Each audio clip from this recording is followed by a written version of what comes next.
अस्सलाम वालेकुम, मैं हूं सादिया खालिद। यकीनन आप लोग खैरियत से होंगे।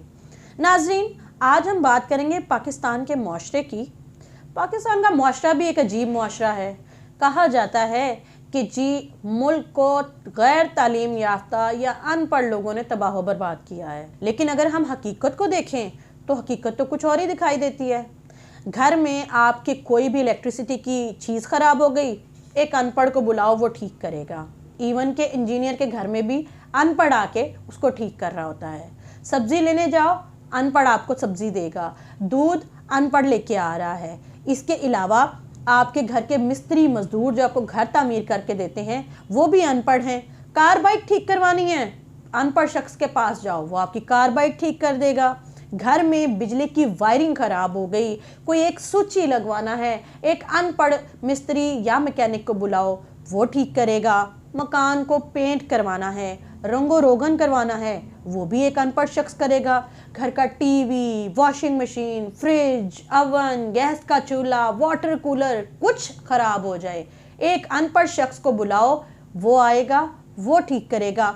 इवन के अपने बाल कटवाने हैं, अपना आप दुरुस्त करना है, अपनी ख़राब हालत को ठीक करना है, तो वो भी एक अनपढ़ शख्स कर रहा है। इसके अलावा अगर आपके घर की कोई भी ज़रूरत है, आपकी मासी, आपका ड्राइवर, आपका प्लम्बर, आपका मैकेनिक, मिस्त्री सब अनपढ़ हैं।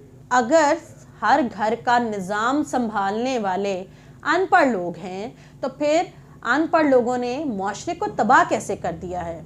हमारे नाना दादा के ज़माने का जो वक्त था, उस वक्त में तालीम कुछ बहुत ज़्यादा आम नहीं थी, लेकिन लोग अखलाकी तौर पे बहुत ज़्यादा तालीम याफ्ता थे। मुआशरती जो तरीक़ाकार थे, जो असूल थे, वो भी बड़ी मजबूती से चल रहे थे।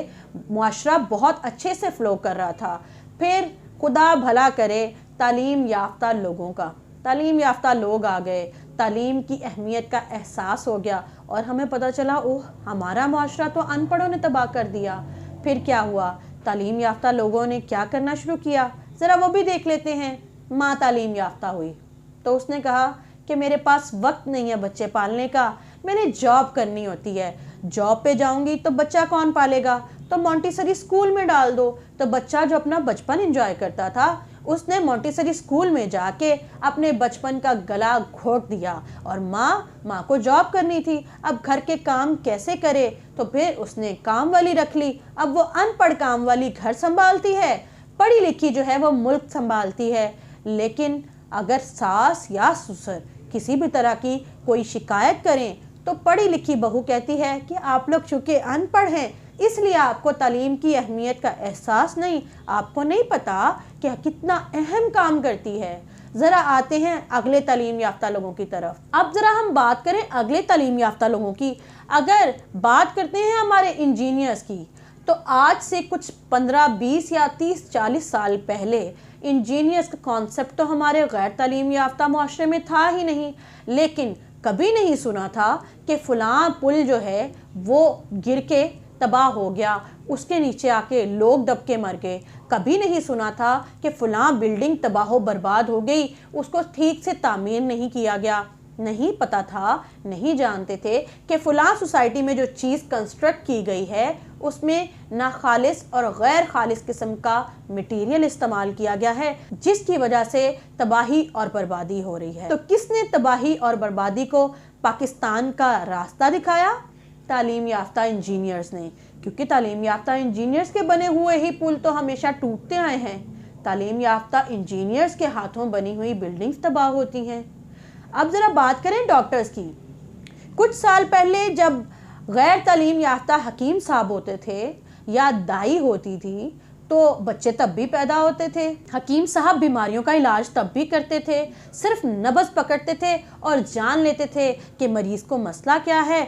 फिर वो जब तक मरीज़ सेहतयाब नहीं होता था, फ़ी सबीलिल्लाह या कम उजरत के एवज़ वो उस मरीज़ की देखभाल करते थे।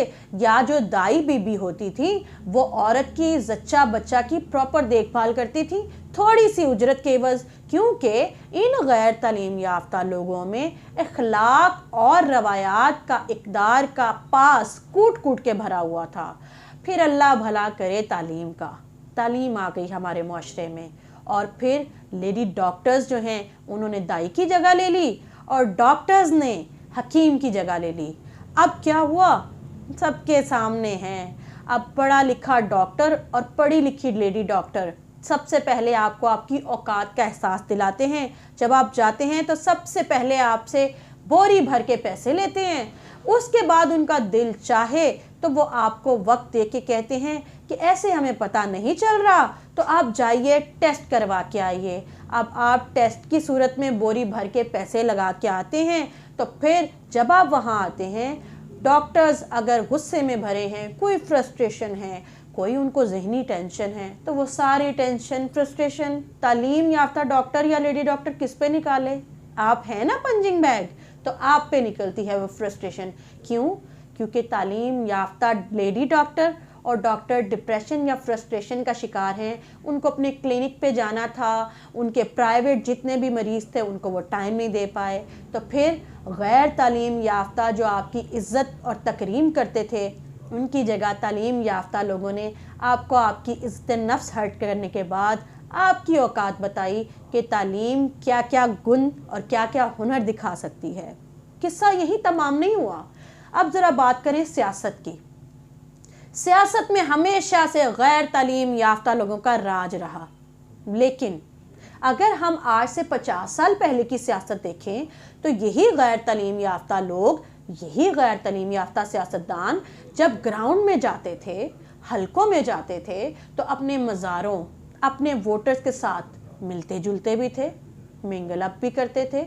उन्हें जान का कोई ऐसा खतरा भी नहीं होता था। वो अपने अवाम और अपने वोटर्स से खुद मिलके उनके मसाइल जानते भी थे, बात भी करते थे। वो अलग बात है कि हल करते थे या नहीं करते थे, लेकिन कम अज़ कम कम्युनिकेशन गैप तो नहीं था, एक दूसरे से बात करने का रास्ता तो खुला था। लेकिन भला हो तालीम का, तालीम याफ्ता सियासतदान आना शुरू हुए मार्केट में। फिर क्या हुआ? जाहिर है उनकी जानों को ख़तरा है, तो हर वक्त वो अपने वोटर्स को मिल नहीं सकते। जाहिर है अवाम और हल्के में हर वक्त जाना मुमकिन नहीं है। सोशल मीडिया का दौर है, सोशल मीडिया पे अपनी पिक्चर्स अपलोड करके अपने ज़िंदा होने का सबूत भी दे दिया जाता है। अपने तालीम याफ्ता होने के लिए इंग्लिश गालियाँ भी बक दी जाती हैं, और फिर थोड़ी सी अंग्रेज़ी के साथ बहुत सारा मेकअप या बहुत सारा प्रोटोकॉल दिखा के बता दिया जाता है कि हम आला तालीम याफ्ता, डिग्री याफ्ता और नए ज़माने के सियासतदान हैं। जाहिर है वो तालीम याफ्ता जो थे। और फिर सबसे बड़ी चीज़, हमारा उस्ताद। आज से 30-40 साल पहले हमारे बाप दादा के ज़माने में जब भी कोई अपने बेटे या बेटी को किसी स्कूल में छोड़ के आता था, तो उस्ताद को जाके कहता था, ले उस्ताद जी, ये बच्चा आपका, इसकी हड्डियां हमारी, गोश्त आपका। क्यों?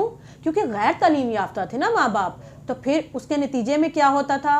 बच्चा बहुत ज़्यादा इज्जत और तकरीम भी करता था, क्योंकि माँ बाप ने सिखाया था कि बेटा उस्ताद हम लोगों से बढ़ के है, ये तुम्हारा रूहानी माँ या बाप है, क्योंकि हम तो सिर्फ तुम्हें ऊपर से ज़मीन पे लेके आए, ये तुम्हें ज़मीन से आसमान की बुलंदियों पे लेके जाएगा। तो इसकी इज्जत करना, कदर करना, क्योंकि यही वो शख्स है जो तुम्हें तरक्की की मनाजिल तय करवाएगा। गैर तालीम याफ्ता अनपढ़ माँ बाप के बच्चे जब अपने उस्ताद की इज़्ज़त करते थे, उससे कुछ सीखते थे, तो फिर उस वक्त में वो करामात कर सकते थे या करते थे जो आज का तालीम याफ्ता PhD डिग्री होल्डर भी नहीं कर पाता। क्यों? क्योंकि आजकल हम तालीम याफ्ता माँ बाप है ना। तो फिर आजकल के टीचर की जुर्रत कैसे हुई कि उसने हमारे बेटे को फिंगर पॉइंट की? उसने कैसे डांटा मेरे बेटे को? अरे 2.5 मार्क्स कम आ गए। अरे 2.5 मार्क्स तो फिर भी बहुत ज़्यादा हैं, 0.5 मार्क्स उसने कम लगा दिए। उसकी जुर्रत कैसे हुई? ऐसी की तैसी फेर दो, उस पर केस कर दो। टीचर है तो क्या हुआ, हमारे सर पे चढ़ के ना नाचे। क्यों? हम फीस पे करते हैं, ज़्यादा हमारे सर पे चढ़ने की ज़रूरत नहीं, हमारे बच्चे को मैली निगाह से ना देखे। और फिर इस तालीम याफ्ता माँ बाप के बच्चे पता कैसे निकलते हैं? आपको बताने की क्या ज़रूरत है, आप खुद देख रहे हैं, आप खुद गवाह और विटनेस हैं। तो मुझे आप सबसे, देखने वालों से सवाल ये करना है कि तालीम ने पाकिस्तान और पाकिस्तान के मुआशरे का बेड़ा गर्क किया, या गैर तालीम याफ्ता और अनपढ़ लोगों ने? अगर हम इन तमाम हालात को मद्देनज़र रखें तो मेरी नज़र में तो अनपढ़ और गैर तालीम याफ्ता मुआशरा ज़्यादा बेहतर था। कम अज़ कम उसमें इंसानियत की कदर थी, इंसान की कदर थी, रिश्तों की कदर थी, लोगों की कदर थी, एक दूसरे के साथ रवैयों की कदर थी, एक दूसरे का एहसास था, इंसान के ज़िंदा होने के लिए एक दूसरे के साथ मिलके एफर्ट्स की जाती थी। तो फिर मेरा तो नहीं ख्याल कि गैर तालीम याफ्ता लोग किसी भी तरीके से माशरे को तबाह करते हैं। अगर देखा जाए तो तालीम ने हमारे माशरे को तबाह कर दिया, क्योंकि इस तालीम ने आप लोगों को इंसान से वहशी जानवर बना दिया। आप लोगों ने एक दूसरे को काटने पीटने, गालम गलोच को independence of speech, independence of thought का नाम देके अगले शख्स की शख्सी आज़ादी के साथ साथ उसकी इज़्ज़त नफ्स को भी ख़त्म कर दिया। आपका इस बारे में क्या कहना है, कमेंट बॉक्स में ज़रूर बताइएगा। आखिर में मैं अपने देखने वालों से कहूँगी कि फ़ैसला आप ख़ुद करें और कमेंट में लिख के बताएं कि अनपढ़ या पढ़ा लिखा तबाह किसने किया इस माशरे को, किसके होते हुए पाकिस्तान बेराह रवी और गंदगी और तबाही का निशाना बना और शिकार हुआ। आपकी इस बारे में क्या राय है, ज़रूर बताइएगा।